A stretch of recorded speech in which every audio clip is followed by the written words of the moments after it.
روزے کی حالت میں بھول کر اگر کوئی بندہ کچھ کھا پی لیتا ہے تو اس کا کیا حکم ہے؟ دیکھو، روزے کی حالت میں اگر کوئی انسان بھول کر کھا پی لیتا ہے تو اس سے روزہ فاسد نہیں ہوتا، چاہے وہ ایک بار بھول کر کھا پی لے یا متعدد بار بھول کر کھا پی لے۔ جتنی بار بھی بھول کر کھا پی لے گا تو اس سے اس کا روزہ نہیں ٹوٹے گا۔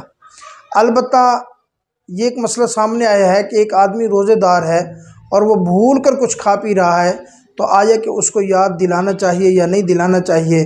کچھ لوگ کہتے ہیں کہ اگر کوئی بندہ روزے دار بھول کر کھا پی رہا ہے تو اس کو یاد نہیں دلانا چاہیے، اس کو کھاتے رہنا چاہیے۔ بھئی اس میں تھوڑی سی فقہاء نے تفصیل لکھی ہے۔ انہوں نے کہا کہ اگر صحت مند آدمی ہے، طاقتور آدمی ہے اور وہ بھول کر کچھ کھا پی رہا ہے تو اس کو یاد دلا دینا چاہیے، بھائی تمہارا روزہ ہے، اور وہ کھانے پینے سے رک جائے۔ اور اگر بھول کر کھا پی رہا تھا، اس کو خود ہی یاد آ گیا یا کسی نے یاد دلایا، تو اس کے منہ میں بھی جو کھانا ہے تو اس کو بھی باہر نکال دے اور فوراً کلی کر لے۔ اور اگر یاد آنے کے بعد اس کے حلق سے کچھ بھی کھانا نیچے اترے گا تو اس کا روزہ فاسد ہو جائے گا۔